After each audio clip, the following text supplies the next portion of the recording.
Millet Marvels, changing the way world eats by Tenali Double Horse. ఈసారి మీ యాక్టింగ్కి award expect చేయొచ్చా? జీవితంలో ఎప్పుడూ award expect చేయలేదు బ్రదర్. నేను ఎక్స్పెక్ట్ చేసేది సినిమా తీసినప్పుడు మా డబ్బు కొంత ఉంటుంది, అప్పు చేసి కొంత తీసుకుంటాం. నా డబ్బు రావాలి అంటే టోటల్గా సినిమాకు పెట్టిన డబ్బు రావాలి, దానికి ఇంట్రెస్ట్ రావాలి, నాకు పేరు ప్రఖ్యాతులు రావాలి, లాభము రావాలి. వచ్చిన లాభంలో 10 మందికి సహాయం చేయాలని కోరిక ఉన్నవాడిని. లాభము రాక, ఇంట్రెస్టు రాక, వడ్డీ రాక అసలు పోయిన క్షణాలు కూడా ఉన్నాయి. అందుకే నిర్మాత చాలా చాలా కష్టతరమైనటువంటిది. అందుకే మీకు మీ టీవీ ద్వారా ఒక రిక్వెస్ట్ చేస్తున్నాను. కొంతమందిని అవేవో పెడతా ఉంటారే రేటింగ్లని, సినిమా చూస్తూ ఫుల్గా చూడకుండానే సీన్కు రేటింగ్లు పెడుతుంటారు. వాటిని నమ్మి కొంతమంది సినిమాకి వెళ్తారు. మేమంతా సినిమా పరిశ్రమకు వచ్చినప్పుడు, మాకంటే ముందు మహానుభావులు వచ్చినప్పుడు, అల్లుడు గారు, అసెంబ్లీ రోడ్డు గారు పెళ్ళాం, ఆ టైంలో కానీ ఏ రేటింగ్లు లేకుండా సినిమాలు చూశారు. బాగుంటే బాగుందన్నారు, ఫెయిల్ అయితే ఫెయిల్, సినిమా బాగోలేదన్నారు. అలా డిసైడ్ చేయండి. సినిమా చూడండి, నచ్చలేదా రే ఫ్లాప్ రానండి, నచ్చిందా ఒరే బాగుందిరా, ఫస్ట్ హాఫ్ ఎలా ఉందిరా, సెకండ్ హాఫ్ ఎలా ఉందిరా అని చెప్పండి. ఇంట్లో కూర్చొని ల్యాప్టాప్ చూసి రేటింగ్ ఇచ్చారని చెప్పి సినిమా చూడకపోతే అది నీ దురదృష్టం. రేటింగ్ ఇచ్చిన వాడు ఎవరి అభిమాని, ఎవరికి తత్తు, ఎవరికి జాకి, ఎవరికి జోకర్, ఎవడి జోబిలో మనిషి అనేది ఆలోచించుకోవాలి. ప్రకృతి, బాబా లేకపోతే ఈశ్వరుడా అందరూ చూస్తున్నారు. పాపం, నీకు భార్య బిడ్డలు అందరూ ఉంటారు. నీ ఏకాభిప్రాయం రాయొద్దు. నువ్వు టీముని పెట్టుకో 25 మందిని సినిమా చూడమను. ఆ సినిమా చూసేటప్పుడు ఐప్యాడ్ పెట్టుకోవద్దు, సెల్ ఫోన్ పెట్టుకోవద్దు, ఏకాగ్రతగా చూడు. టీమును కూర్చో, ఆలోచించి పెట్టు. అది కోరుకుంటున్నా. అంతా తర్వాత నిర్మాత అంటే ఎంత కష్టమో చెప్పా. దొంగ సీడీలు చెబుతూనే ఉన్నాం, పైరసీ చేస్తుంటారు. అది కూడా మహాపాతకం. నా నోటితో చెప్తున్నా, నేను దైవభక్తుడిని, షిరిడీ సాయినాథుని భక్తుడిని, పరమేశ్వరుడి వరాన పుట్టాను. దొంగ సీడీలు చూస్తే మీ బ్రతుకులు దొంగ బ్రతుకులు అయిపోతాయి. అంతే. ఇది దేవుడి శాపం మీకు అంటే మీరుగా sir, I like you, but దొంగ సీడీలు చూసేవాడిని. డోంట్ ప్రోత్సహించకండి. మీకు కుటుంబం ఉన్నది మాత్రమే గుర్తుపెట్టుకోండి. దేవుడు ఏదో ఒక రూపేణ పనిష్మెంట్ ఇస్తాడు. ఎస్. అంటే ఒక రివ్యూస్ సినిమాని ఖచ్చితంగా ఎఫెక్ట్ చేస్తాయని మీరు నమ్ముతారా అని నా మిత్రులు, అమెరికా మిత్రులు చెబితే విన్నాను.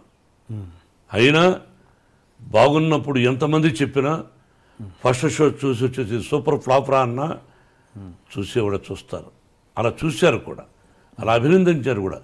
సినిమా నిర్మాత బాగుండాలి, పరిశ్రమ బాగుండాలి, అన్నీ బాగుంటే ఒక డిస్ట్రిబ్యూటర్ బాగుంటాడు, ఒక థియేటర్ ఓనర్ బాగుంటాడు, ఎగ్జిబిటర్ బాగుంటారు, అందరూ బాగుంటారు, అందరికీ ఉద్యోగాలు వస్తుంటాయి. కంప్యూటర్ చదివినోడు కూడా ఉద్యోగాలు వస్తాయి. అది సినిమా రంగాన్ని ప్రోత్సహించాలి.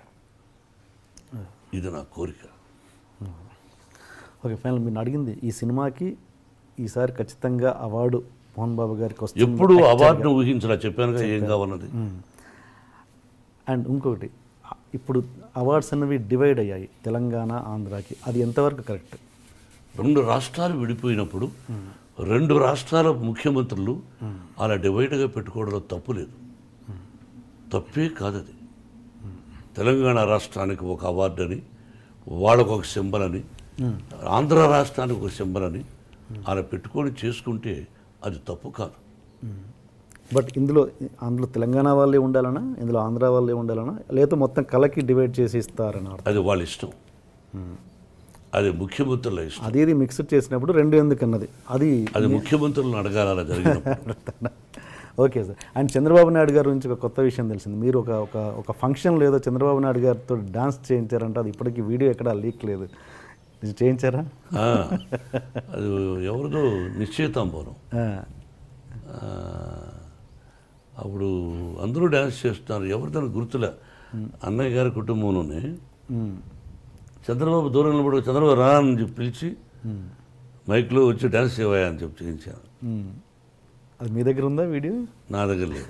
ఓకే, ఒకవేళ ఉన్నా నేను అది ప్రదర్శించకూడదు, నా దగ్గర లేదు. లేదు. ఓకే.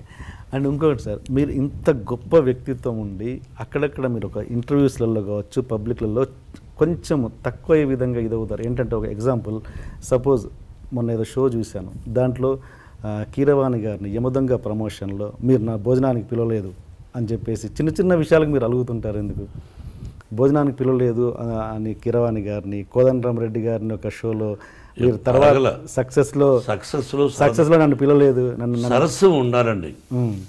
ఒక పద్యం కూడా ఉంది, నేను మర్చిపోయినది, చెప్పండి, నాకు గుర్తులేదు. భాషలో నేను అంతే శివాజీ గారి దగ్గర పెద్ద పెద్ద వాళ్ళ దగ్గర నేర్చుకున్నా. సభలో మాట్లాడుతున్నప్పుడు చలోక్తులు కూడా ఉండాలి. ఓకే, చలోక్తుల్లో లేకపోతే సభ కాదు. మీరు ఎన్ని అడిగారు, నవ్వుతూ కొన్ని, సీరియస్ కొన్ని, అవన్నీ సరస్సం ఉండాలి. ఓకే, అది మీ ఉద్దేశం. ఒక మంచి బ్యూటిఫుల్ పాట పద్యం ఉంది, బుధవర్గం అదేదో ఉంది, అదేదో ఉంది. బుధవర్గము లేని పురంబు, భక్తి విశ్వాసములు లేని భార్య, గుణవంతుడుగాని కుమారుడన్, సతభ్యాసము లేని విద్య, పరిహాసమన శుభప్రసంగమన్. నేను ముందు వెనకలా తప్పులు చెప్పుండొచ్చు కానీ పరిహాసమన శుభప్రసంగమన్, పరిహాసంలో మాట్లాడమన్నాడు, ప్రసంగంలో కూడా పరిహాసం వాడమన్నాడు. ఓకే, ఇవన్నీ పెద్దలు నేర్పించారు, ఇవన్నీ ఉండాలి అట్లాంటివన్నీ. సో అంతే. Okay sir, one final question. Dasari గారి నుంచి పెద్దరికం, ఇండస్ట్రీ నుంచి పెద్దరికం ఎవరు తీసుకుంటున్నారు, చిరంజీవి గారా మీరా? అది నాకు తెలియదు. పెద్దరికం అంటే ఏంటి మీ దృష్టిలో? ఇండస్ట్రీ ఇప్పుడు కష్టాలు చెప్పుకోవడానికి ఎవరు పెద్ద దిక్కు లేరు. ఎవరి కష్టాలు వాళ్ళకి ఇష్టం వచ్చిన వాళ్ళు చెప్పుకోవచ్చు, వాళ్ళ వల్ల అయితే తీరుస్తారు. మీ లైఫ్ ఫిలాసఫీ ఏంటి సార్? అందరూ బాగుండాలని కోరుకుంటాను. నా ఇంటి చుట్టూరు ఉండేవాళ్ళు బ్రహ్మాండంగా ఉండాలి, వాళ్లకు భగవంతుని ఆశీస్సులు కావాలి, వాళ్ళకంటే నేను ఎక్కువ సంపాదించాలి అని కోరుకుంటా. వాళ్ళు బాగుండకూడదని డ్రీమ్లో కూడా అనుకోను. నేను కానీ, నా భార్య బిడ్డలు కానీ, నాకు తెలిసినంతవరకు నా ఆత్మీయులు కానీ, నాకు మంచి స్నేహితులు ఉన్నారు కొంతమంది. సినిమా పరిశ్రమలు లేరు.